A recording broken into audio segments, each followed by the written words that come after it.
мекендештер, салам алейкум достор. Biz азыр Машка экөөбүз алыс жолго баратканбыз. Колорадо штаты, Денвер шаарына. Ана Машка кичине чарчап калды го деп эс алуучу жайга токтодум. Мен бүгүнкү видеодо сиздер менен бир эки темада сүйлөшөйүн деген ой келди. Биринчиси, кайрадан эле менин каналымдын катталуучуларына абдан чоң ыраазычылык билгизейин деген оюм бар. Анткени мен 2 күн мурун видео тарткам. Биздин каналда катталуучулардын саны 8060 болду деп. Ровно 2 сутка өттү. Азыр карасам биздин каналдын катталуучулардын саны 1050гө өстү 2 күндө.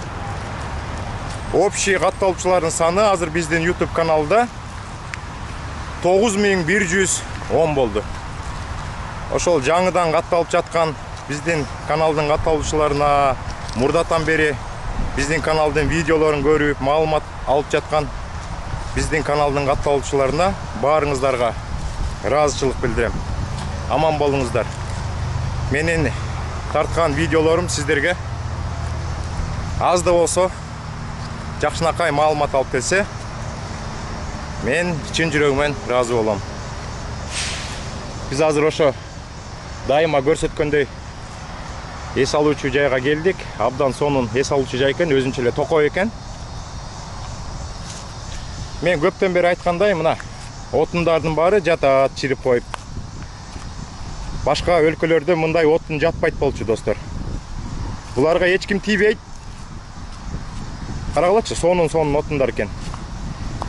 Эт бышырганга абдан сонундар экен да. Отундар экен.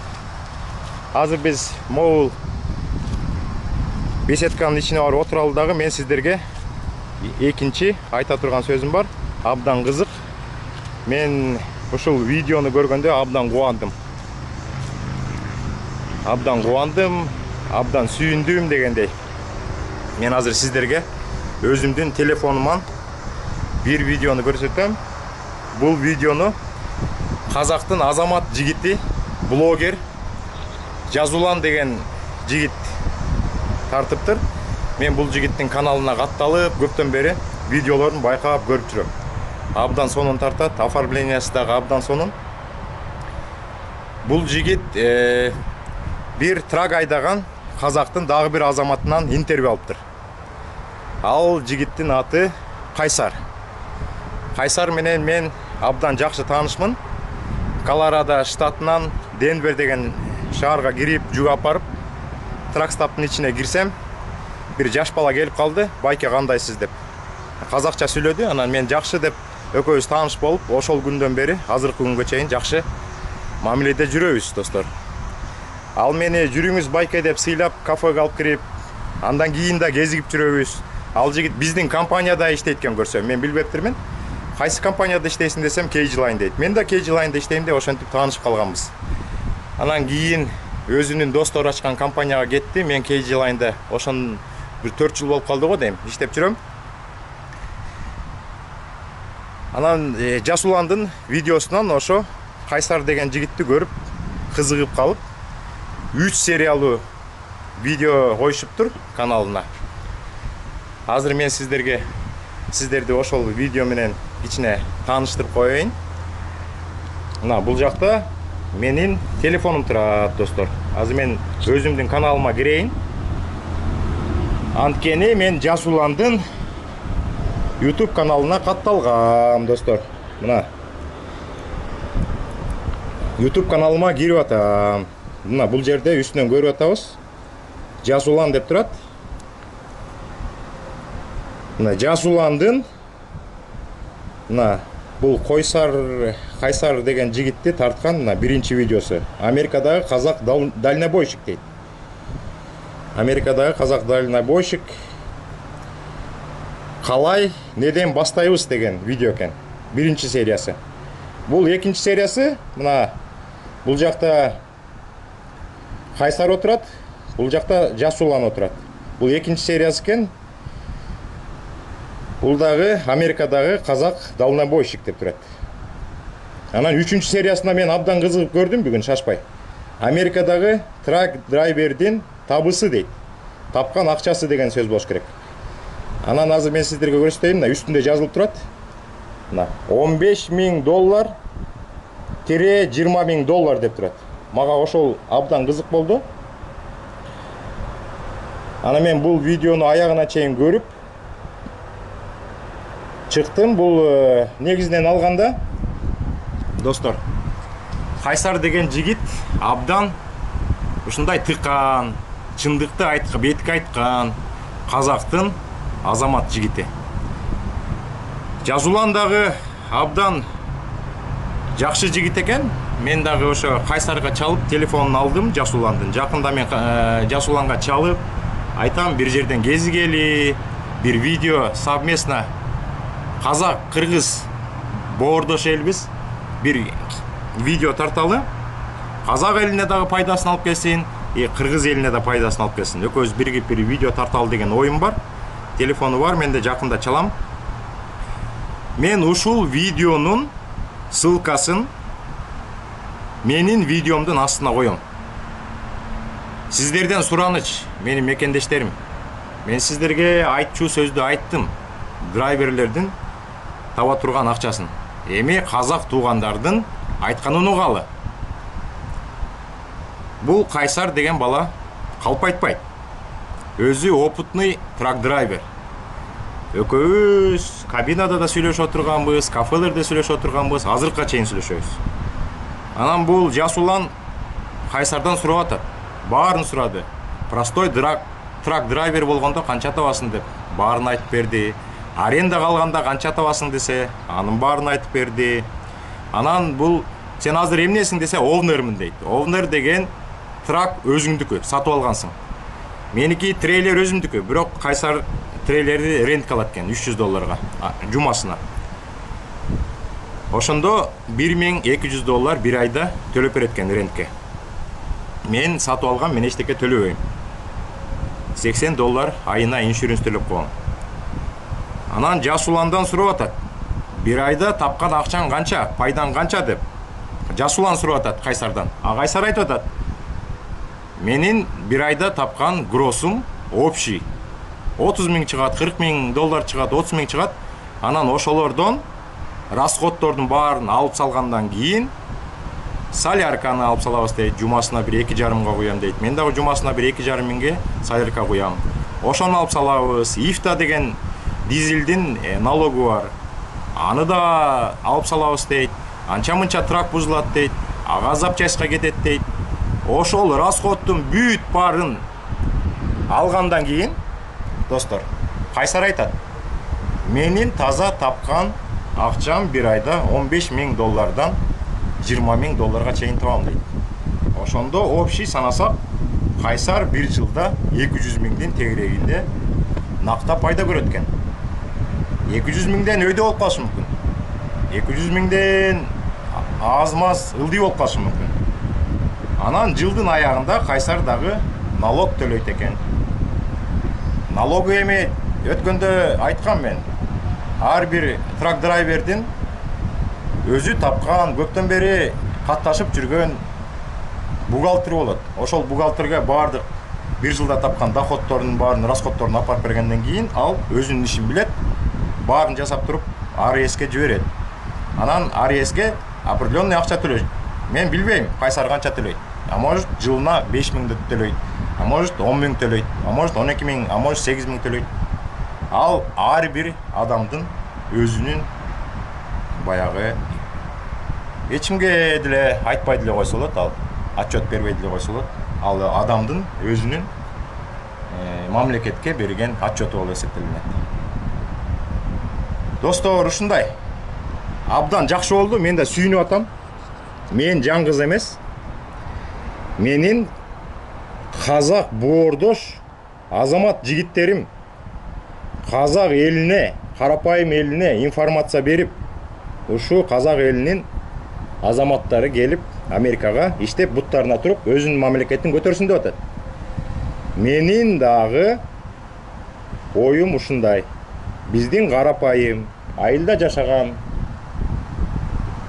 жигиттерибиз, кыздарыбыз, шаарда болсун, шаарда жашаган кыздар, жигиттерибиз келип Америкага келип иштеп бутуна турсун деп атам. Эми ынтымакты көрдүңүздөр. Америкадагы кыргыздардын ынтымагын көрдүңүздөр. Мен сиздерге видео тартууладым. 2 күн Чикаго шаарында болдум. Чикагода болгон биздин мекендештердин ынтымагын көрсөттүм. 2 күндө бир дагы ызычуу болгон жок, бирөөгө катуу айткан жок. Анан менин каналымда дагы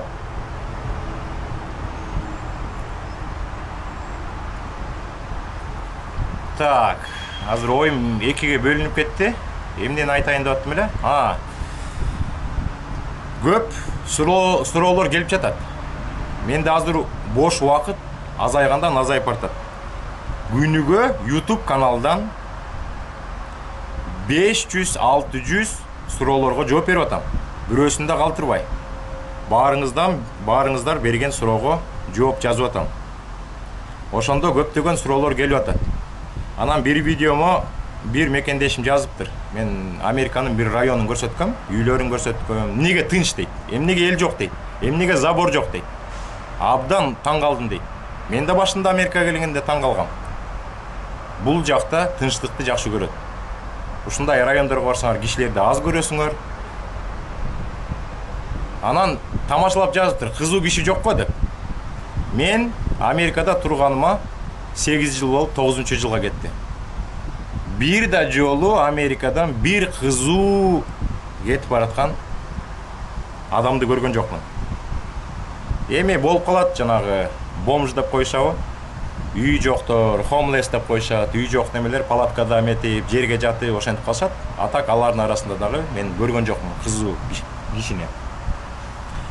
Анан Америкадан бирөө чертип атканын, согушуп атканын көргөн жок. Мен баягы болот да, бир тойлордон чыгып алып. Америкада андай нерсе жок. Ошондой достор. Мына жакшынакай видео экен. Мыякта да трактарды тартып атат, өкө сүйлөшүп атат. Сиздер дагы өзүңүздөр көрсөңүздөр болот, достор. Мына өкө турат 2-нчи серияда, 1-нчи сериясында жаңы башталып, дрон менен учурушуп, абдан кооз экен. Анан дагы бир нерсени айтып коеюн, биздин Telegram каналыбызда катталуучуларыбыз 2000ге жетти, Кудай буйрса. Мен ошол YouTube каналдын астына дагы Telegram каналыбыздын ссылкасын коюп атам. Эгер сиздер биздин Telegram каналга кошулганыңыздар келсе, ошо ссылка менен кирип катталсаңыздар болот. Биз ал жерде жакында боло турган Green Card оюнуна даярдык көрүп жатабыз. Биз 7-8 апрелдерде жакшынакай видео YouTube'га дагы и Telegram каналга дагы коебуз. Ошону көрүп, документиңерди даярдап, жарым саат берилет. Ошонун ичинде Green Card'га заявканы толтуруп, акырында confirmation номерди алып алып, анан кийинки жылы 5-майда текшерсеңиздер болот. Анан мен сиздерге дагы бир нерсени көрсөтүп коеюн. Менин каналымда дагы бир биздин кыргыздын татынакай кызы Гүлайым деген кызыбыз бар. Америкада блогер. Жакында күмүш кнопкасын алат. 800 гана катталуучу калыптыр 100 миңге. Ошол биздин меники что-то тартпай атат. Интернет слабыйбы бул жакта. Мына акырындан тарта баштады.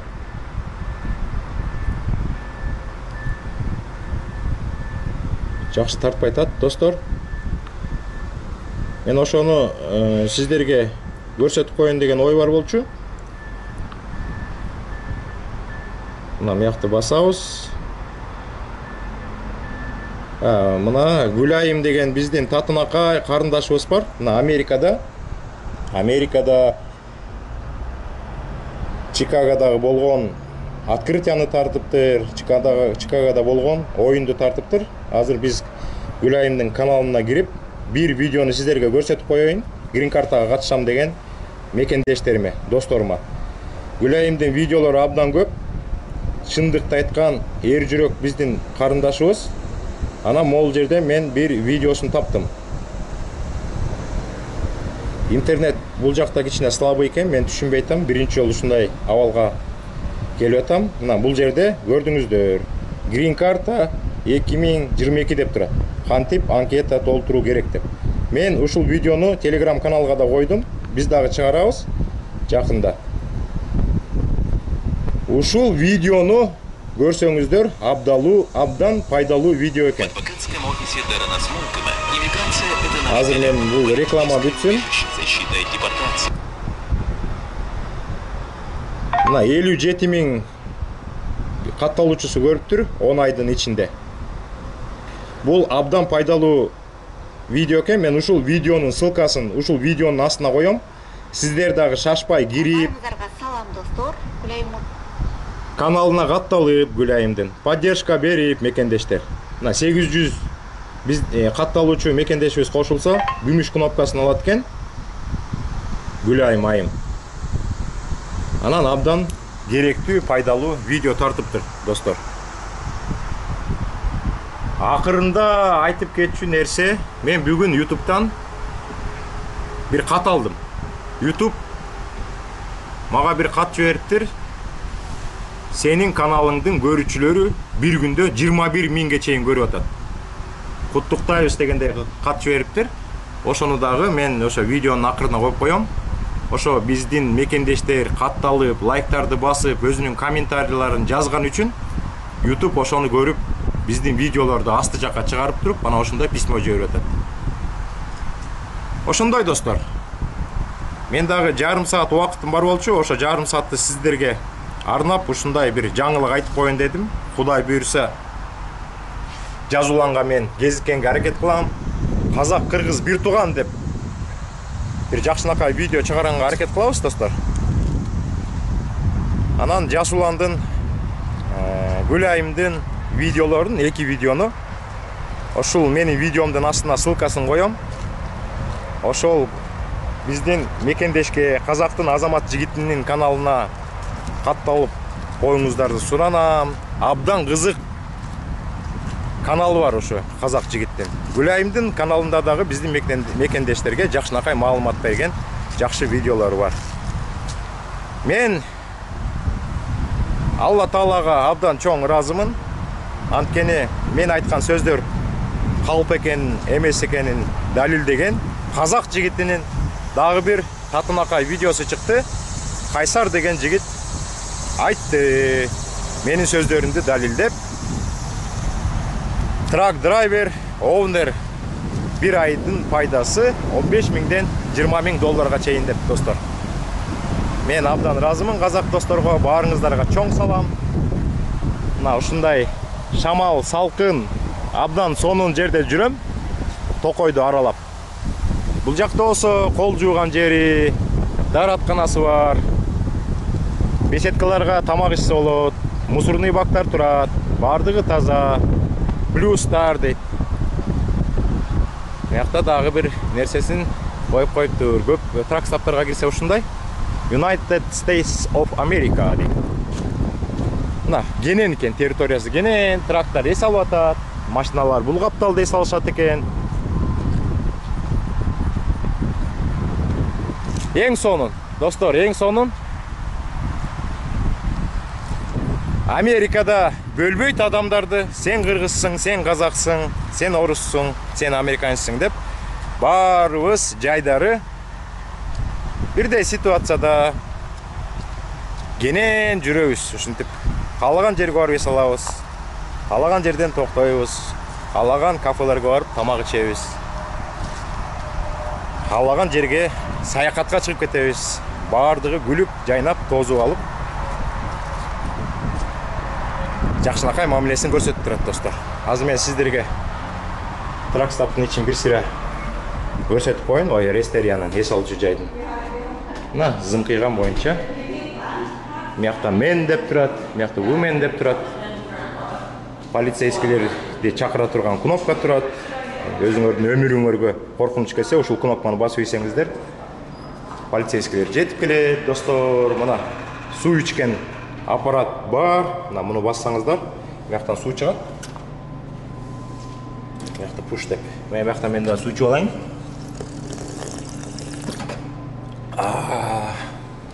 Мына бул жакта картасы турат, ар бир эс алуучу жайда.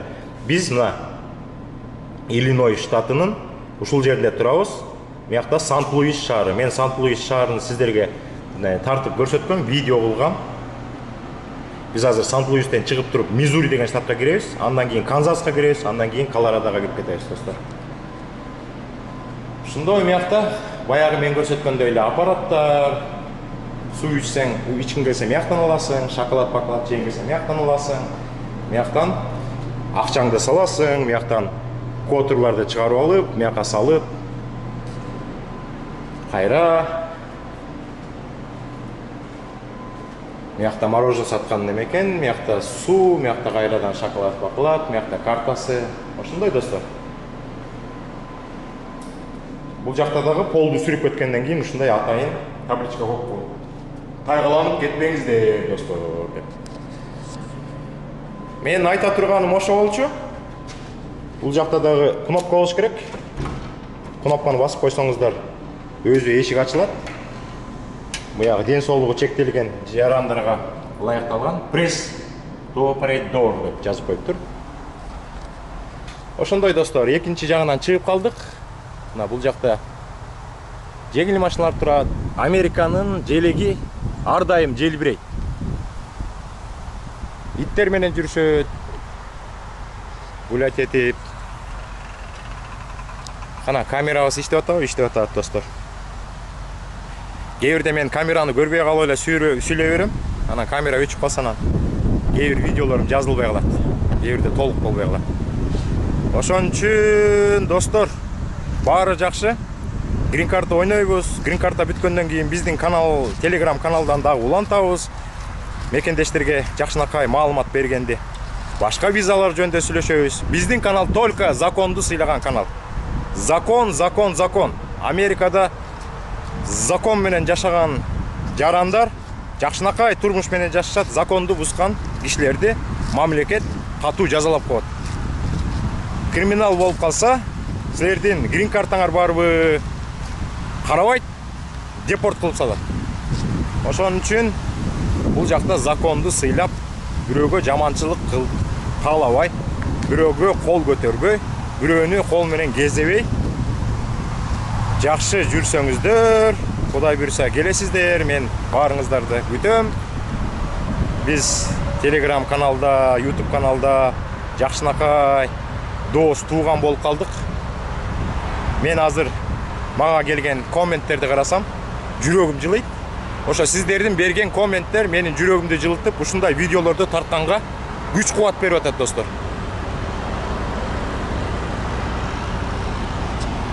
Мына бул жакта трактор эс алып турат, кээ бирөө уктап атат, кээ бирөө тамагын ичип атат. Андан кийин жолго чыгышат. Мен дагы азыр 5-10 мүнөт тамагымды ичип алып, жолго чыгайын. Жакында үйгө барам. Ошондо абдан сонун видеолорду тартам. Азыр менде убакыт тартыш болуп атат. 22 сааттык жол болчу. Азыр где-то 12-13 сааттык жол калды. Колорадога эртең менен жүктү чыштайбыз да, Колорадодан прямой үйгө кетем. Ошондо сонун видеолор болот. Баарыңыздарга чоң салам. Аман эсен болуңуздар. Мамлекетибиз өнүксүн. Кыргызстаныбыз өнүксүн. Кыргызстаныбызды баарыбыз колдошубуз керек. Ошондой, достор. Мыяктан дагы үнү болбой калышы мүмкүн. Баарыңыздарга чоң салам. KG Line жумушка ар дайым даяр.